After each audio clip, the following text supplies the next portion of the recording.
Content warning, in this video we will be displaying explicit messages that were sent to a minor, but we'll be giving you another warning before it happens. So, it's been a few months since People Make Games released our video titled How Roblox is Exploiting Young Game Developers. In it, we shone a light on how Roblox, which is today one of the largest video games in the world, encourages children to make games on its platform only to give them a tiny fraction of the revenue that their games make.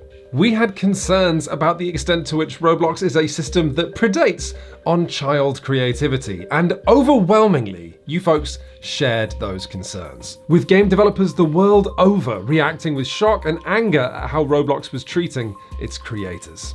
But I'll tell you who else had an interesting reaction to our reporting: Roblox Corporation. You might remember a part in the last video where we talked about a page on Roblox.com that told kids they could make serious cash. After our video was released, this was silently removed from the platform.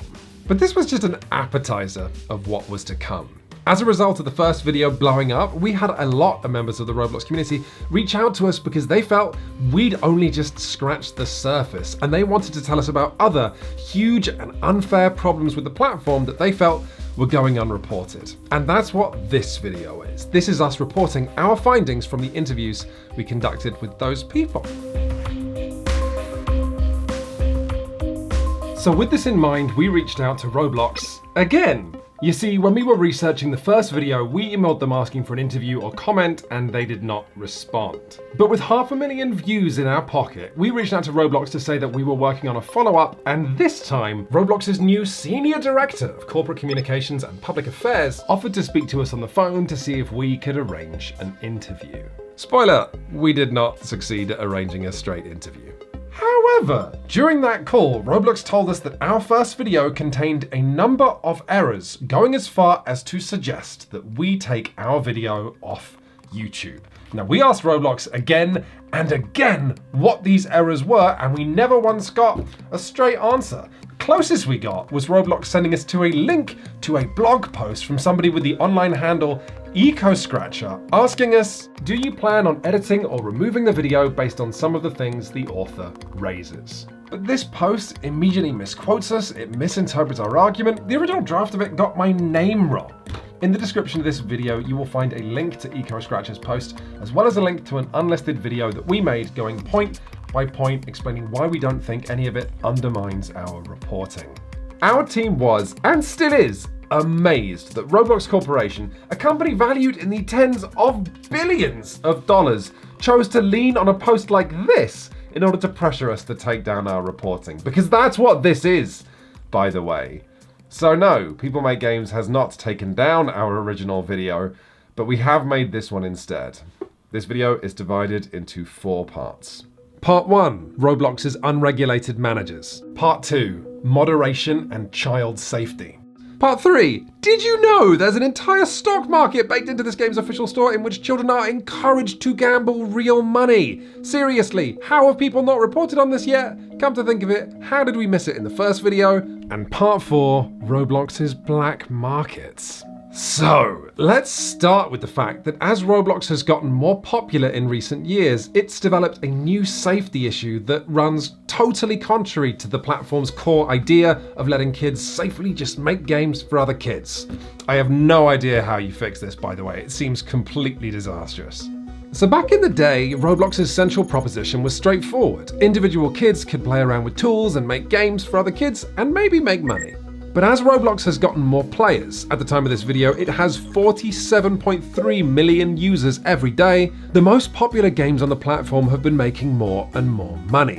Which means there's more and more competition to be among the popular games that Roblox users actually play. Which means today, less and less of the games on Roblox are the work of just one person. Mostly, the popular games are made by whole teams of people who are improving the scripting, modeling, the sound, and are churning out updates to keep people playing. And this is Roblox working as intended. During the keynote at the Roblox Developer Conference in 2018, CEO David Baszucki predicted that in the next 5 years there would be a game on Roblox developed by a company of 100 people. To Roblox Corporation, better games made by bigger teams are a sign of the platform's success. But What this means is that Roblox Corporation is still using the language of, hey kids, come get creative and make games in a way that parents are always going to be cool with, but in actual fact, the reality is significantly more complicated. Think of it like this. Everyone's okay with kids making games for Roblox because its games and tools are designed as a allegedly child-safe environment. But the bigger Roblox's development teams get, the less work is done in these environments. Today, more and more people who want to take their Roblox development career seriously develop marketable skills like animation or programming for Roblox, and then leave the platform to sell their skills in a totally unregulated cluster of virtual communities, mostly Discord servers. Signing contracts, or worse, having no contract at all with bosses who might have no experience in management and might be a child themselves. And Roblox does not moderate anything that happens out here because technically it didn't happen on Roblox.com. Or think of it like this. Roblox is saying, come and make games. Legally speaking, your child isn't entering the workforce. But if you then say, okay, who is my child working for? Roblox says, I don't know. Will they pay my child fairly? I don't know. Will they mistreat my child? I don't know. Is it safe for my child to do this? Oh, absolutely. But if something does happen to my child, there's simply no way to be sure. Will you be taking action against those responsible? No. One Roblox developer reached out to tell us their story. Jordan, not their real name, joined the team behind a popular Roblox game that saw them being paid a percentage of the game's revenue. Then, when the owners of that game left to start work on their next game, Jordan thought, this is my chance. I planned out for spring break, okay, spring break, I'm gonna work like 60 hours this week. So basically I kind of crunched. Then we released the update and it was wildly successful. It brought the game to the #1 position. And then they decided I was making too much. So they finally told us about the company that they had incorporated. The people that Jordan was working for had, without telling anybody, formed a company, meaning that Jordan wasn't a partner anymore, they were now legally an employee. After like going months of not managing the game, after the game's been wildly successful due to us as the workers, I decided to start managing the game. And then them telling me that I wasn't working hard enough, they started kind of making veiled threats that I was replaceable. Then we decided that this percentage cut, this revenue split isn't viable for the long term. And so we're going to pay you fixed salaries from now on, which you can increase by working harder.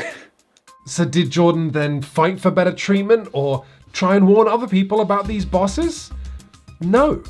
Because of how Roblox is structured, Jordan decided that the smart move was just to quit and keep quiet.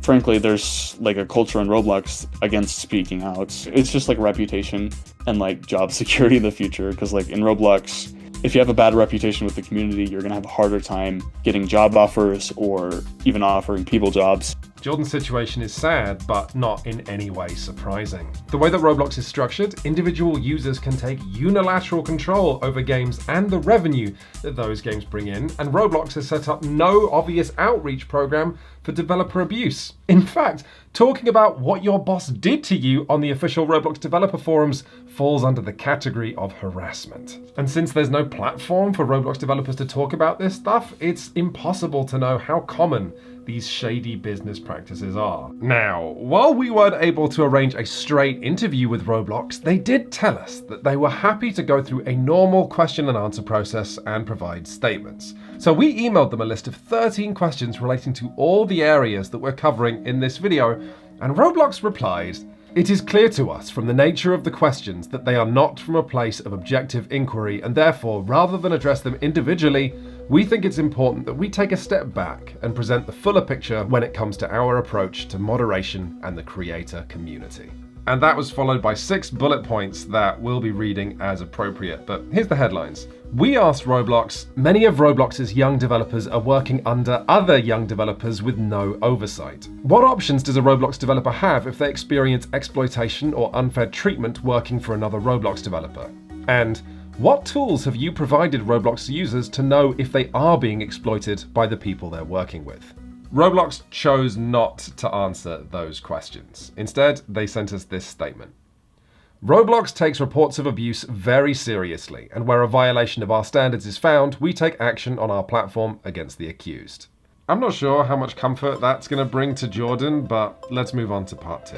When talking about problems with Roblox's moderation, it is hard to know where to start. The side of the moderation that makes the best headlines are the games that simply should not be there. Like this Wired article on the fascist role-playing games, or this Rolling Stone article on the trolls who are always coming up with new ways to hide sex games on Roblox. To hear Roblox's players tell it, the moderation is infuriating because it simply works when it's not supposed to and doesn't work when it is supposed to. With automated filters offering unfair temporary bans for using words like fat, gay, and pill, while still leaving enough scammers on the platform that the BBC chose to issue a warning.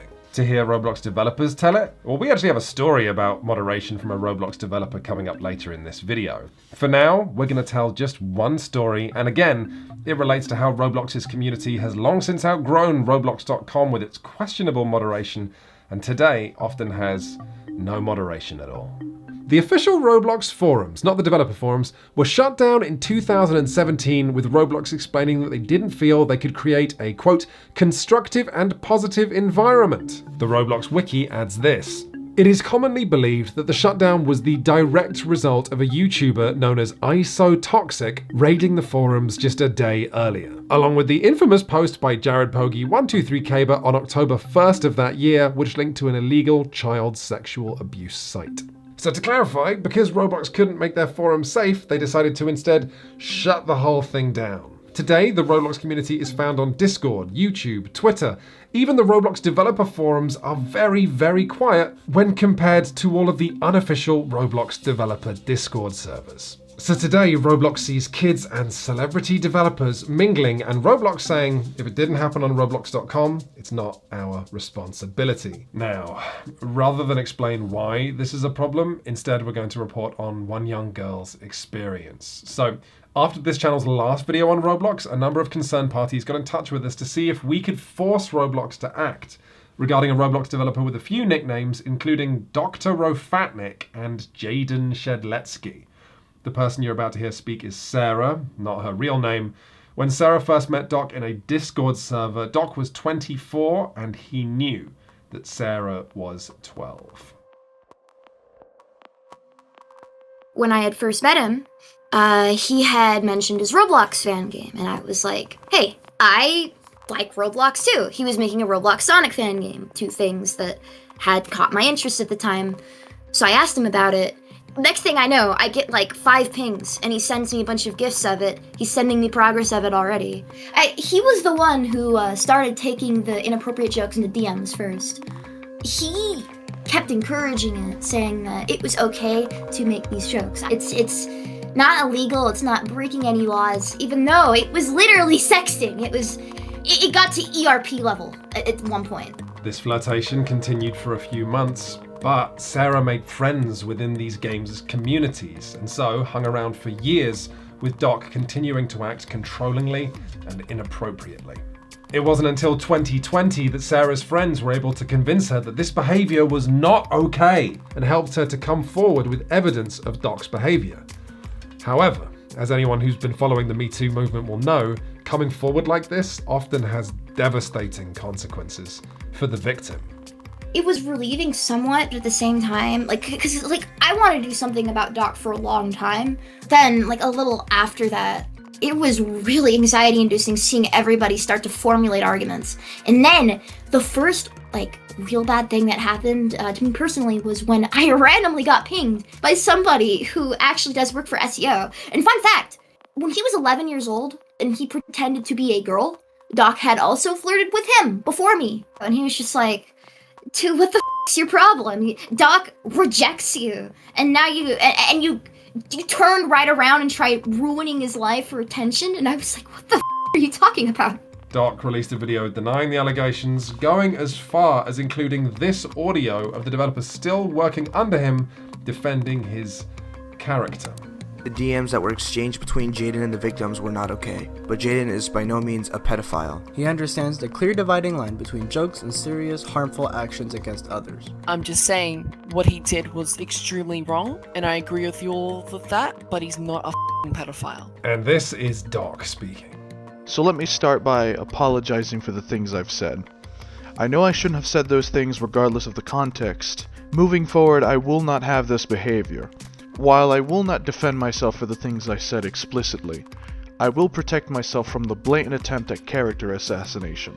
For as distasteful as the comments I made are, they weren't genuine, nor were they filled with intent.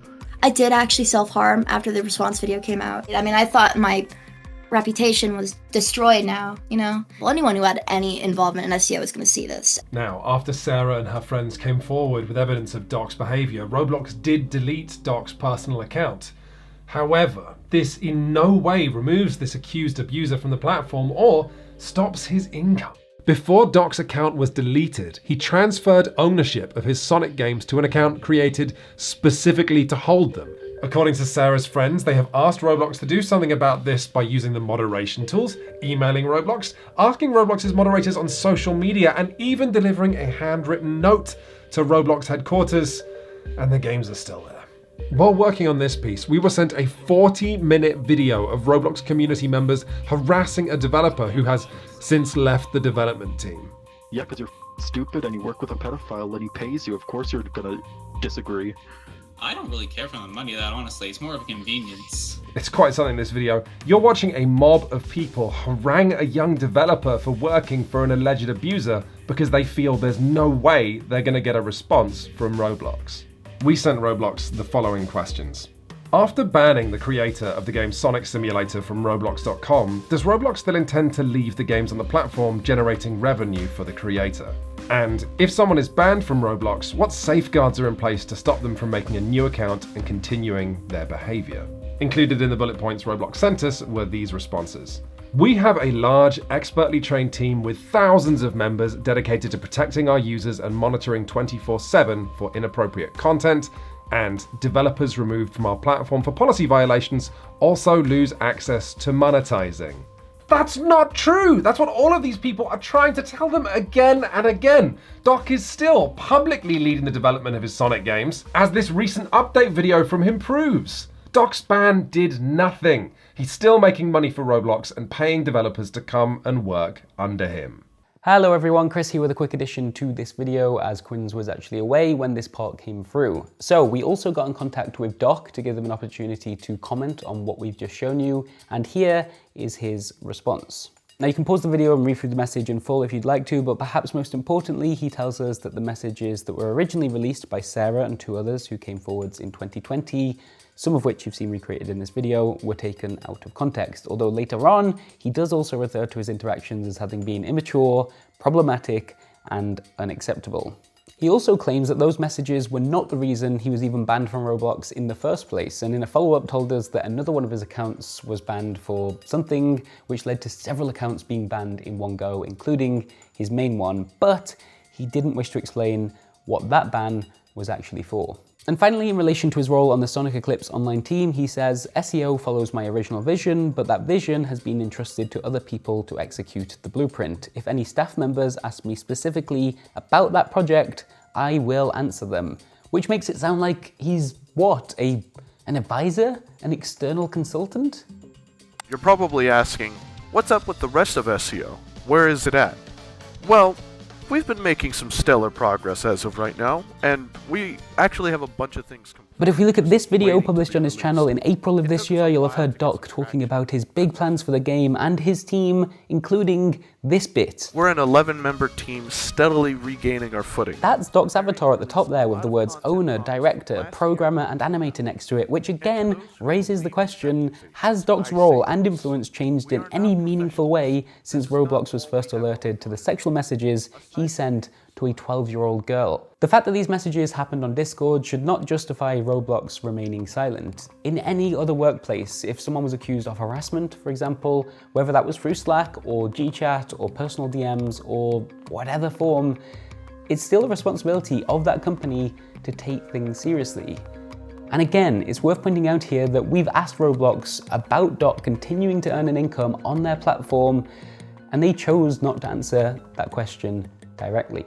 Now, from the upsetting to the just plain unbelievable. I cannot believe we missed this in our first video. I can't believe the market analysts missed this when Roblox became a publicly traded company and went through an exhaustive valuation. So, Roblox is one of the largest sources of children's entertainment today, right? Think about other big children's brands like Lego or Disney. Think about what the market expects from these brands in terms of safety and care for their audience. Take a look at this. This is Roblox's homepage. If we just click the avatar shop and then collectibles, we arrive at something that looks totally normal, but only gets more jaw-dropping the more you study it. A shop where any Roblox user, no matter their age, can gamble, potentially making big real-life profits, but more likely losing some or all of their investment. What you're looking at here are collectible cosmetics that Roblox either sells a limited number of or sells for a limited time. Most recently as tie-ins with brands like Vans, the YouTuber KSI, or Swedish pop star Zara Larsson. And once this initial sale period is over, the only way that kids can get them is either by swapping items with other Roblox users or buying them direct from other Roblox users. And because the cornerstone of Roblox's economy is kids trying to look cool in front of other kids, these items immediately skyrocket in value from the $5 or $10 that Roblox sells them for. For example, here's a sparkly blue fedora that sells on average for $15,000 US. But the important part here is that Roblox always takes a 30% cut from any sale that happens on its platform. So the more absurdly overpriced these items get, the more money Roblox makes. There are so many reasons that this is dangerous and irresponsible. I don't know if Roblox knows much about kids, but they tend to not understand the value of money and they tend to make bad decisions. We spoke to an Australian teenager called Jack, who does a good job of showing why Roblox continuing to mint and profit from these collectibles is a nauseating example of the company putting profits before the well-being of its audience. When Jack was 13, he managed the impressive feat of making a hit Roblox game. He called it Secret Pet Hatching Simulator, which made him 200,000 Robux. And in a heartbeat, he'd spent it. It was really stupid back then, but like I spent it on stuff in the catalog instead of DevXing it into real money, which I really regret now. I spent like half of it and bought like 2 faces and a hat. And then after the other 100,000 finished pending and I got it in my account, I wanted this bigger item. It was called the Silver King of the Night. There are multiple answers to this, so I'm gonna have to ask you, why did you do this?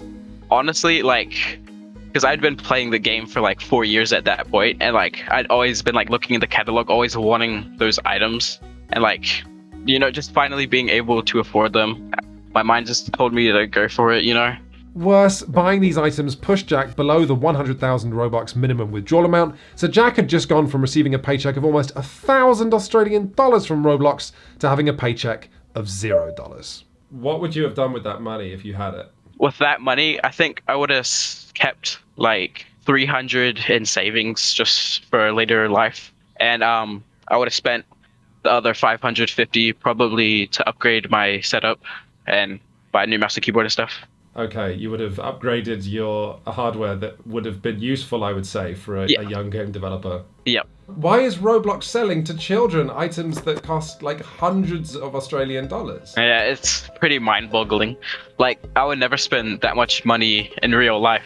But Jack's story gets worse. It's not just irresponsible of Roblox to sell kids these items, it is dangerous for Roblox to let kids be in possession of assets that are this expensive. After Jack had bought these items, a Roblox developer that he'd been talking to for a couple of months that he thought was his friend sent Jack a file that Jack thought was an asset to help with Jack's next game. I downloaded this file off the Roblox website, which actually contained a cookie. You can get into their account just by having the cookie. He sold the limited items for like pretty cheaply and made a quick, like, I think it was like 50K after he sold them. I hate myself because of it, because like with that money, I could have made like my parents proud. Jack then went through Roblox's appeals process, and they responded that they couldn't help because Jack had sold the items himself. Jack sent in another ticket and got the same response. Jack sent in a third ticket and this time got the response that they couldn't help him because the transactions had happened more than 30 days ago. But at least Jack still had his profitable hit game, right? Well, no, because in another win for Roblox's superb moderation, his game had been deleted through no fault of his own. In Roblox Studio, there's something called the toolbox where like you can get assets made by other people and use them for your own game. And then the game got banned because I wasn't allowed to use something that Roblox had provided to me. Some stranger, it turned out, had harvested resources from someone else's game and uploaded them to the toolbox illegally, which meant Jack was using them illegally, even though he'd been provided them by official Roblox channels, and his game, his work, his income was deleted. Jack's learning Unity now.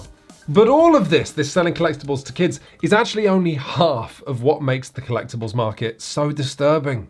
Because the market tells all Roblox users what the original price of these items was and a chart of how that price has changed, Roblox has created and continues to support a stock market for users to gamble on their children's platform, with Roblox continuing to take a cut each and every time they're sold between players. This is a breathtakingly irresponsible feature to put in a game where around half of the users are aged 12 and under, especially so when there's no warning anywhere on this page about how much you might lose and no upper limit of how much you can spend. Whether you have a few $100s, a few thousand, or a few tens of thousands, there are items here for you to buy. Roblox does have this warning pop up that the exchange you're about to do involves real money, but this is only shown when you're buying Robux, something most parents will do for their kids with a credit card. If you're a kid who wants to spend their money, there's no such warning. Look at this. You can buy collectible as easy as click, and my money's gone. There is a reason that societies do not allow children to gamble. It's because you can't rely on them to have a firm understanding of money, of risk, of addiction. Most adults I know don't have a firm understanding of all three. I once rode in the back of a taxi with the driver telling me his winning strategy for roulette for 20 minutes. But even worse, because gambling and investing are both seen as adult activities, kids are going to be that much more likely to want to do those activities because kids want to act like adults. Roblox should be warning children about the collectibles market, not encourage them, and certainly not trying to keep the whole feature continually exciting by minting new collectibles and working with pop stars to get kids excited. To date, they have minted 12 different Roblox Gucci handbags.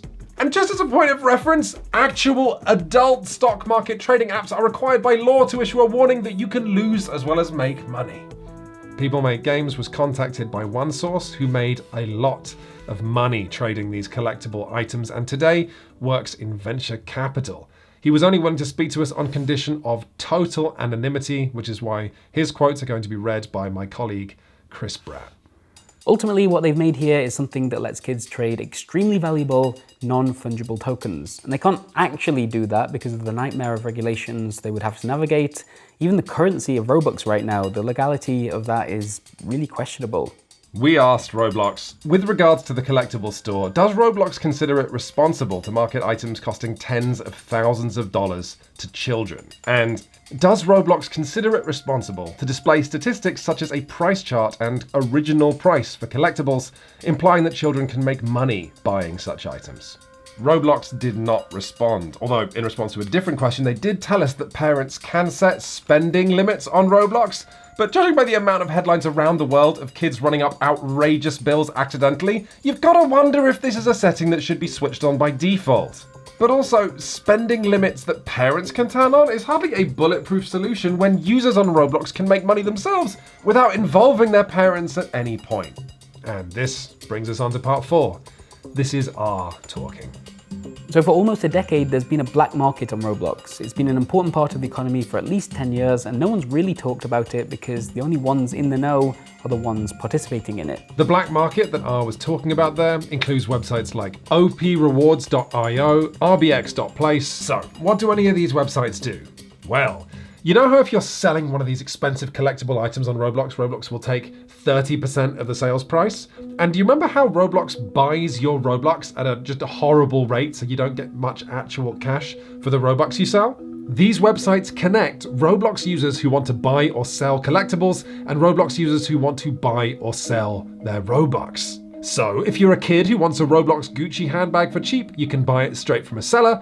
Or if you're a Roblox developer who wants to turn the Robux their game earns into a bigger real-life paycheck, you can sell your Robux to users directly and make way more money.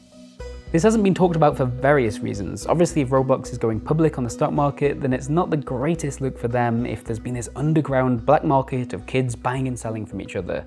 And because these trades are happening outside of Roblox, there's no way they can moderate it or even track trades to punish scammers.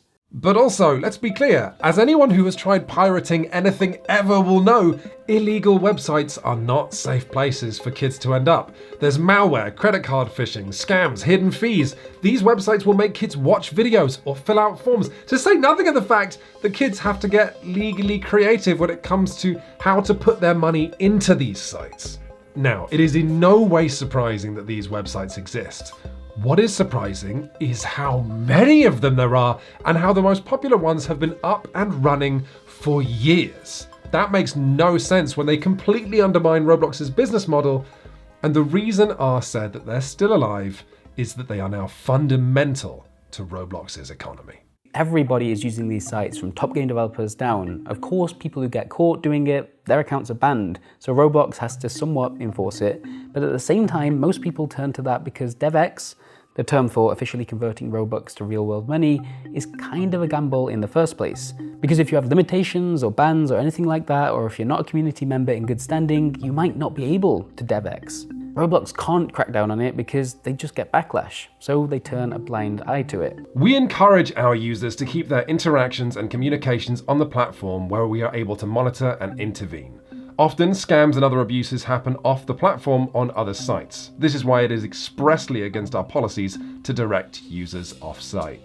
Really, Roblox? Is it really against your policies to direct users off-site? What about your company-wide policy of not acknowledging the existence of websites that give your users more money if they go off-site? What about your decision to shut down the Roblox forums because you couldn't create a, quote, constructive and positive environment? Where did you think those users were gonna go? People Make Games will probably not be making another video on Roblox because, frankly, investigating this company is just super depressing. The platform today is almost inconceivably massive and getting more power and more money by the day. In fact, just as we were finishing putting this video together, Roblox released their latest earnings report and the company skyrocketed in value once again. Roblox is now officially bigger than Nintendo. And this success is alarming because Roblox right now is setting the standard for what society expects in the future of digital labor, of internet child safety, and accountability of big tech. The CEO of Roblox now has a net worth in the billions. The company makes decisions that affect tens of millions of young people. And yet when we asked them questions where Roblox's own policies appear actively harmful to their young users, we were told that we weren't being objective, while this company refused to even admit the existence of the collectible stock market that they created, of the underground black market of website that they allowed to exist. They didn't say anything to us about this questionable reality of kids working underneath other kids. They told us that we weren't seeing the bigger picture while refusing to even admit the existence of whole parts of this picture. This isn't PR, this is gaslighting. So, considering that People Make Games probably won't be doing another video on Roblox, we want to try and wrap this all up, give you some kind of conclusion or takeaway on all of this. Whatever you might find concerning about Roblox as a platform, all of it feels to me like a natural consequence of a company with a profit motive able to act under next to no scrutiny.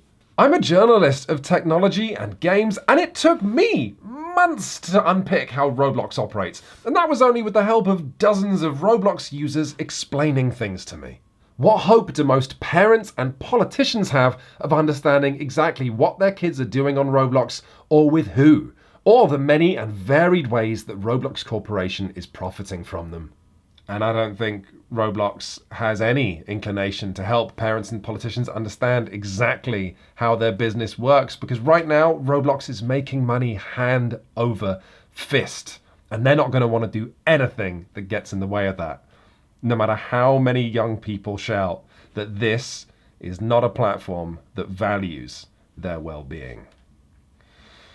Thank you very much for watching, everybody. Kind of depressing, eh? If you'd like to thank us for our work, there's one big thing you can do, and that is go to patreon.com/peoplemakegames and make a donation of whatever you think this video is worth. Those donations make a huge difference to the lives of myself and the rest of the team who put this video together, and your money will help to fund future investigations.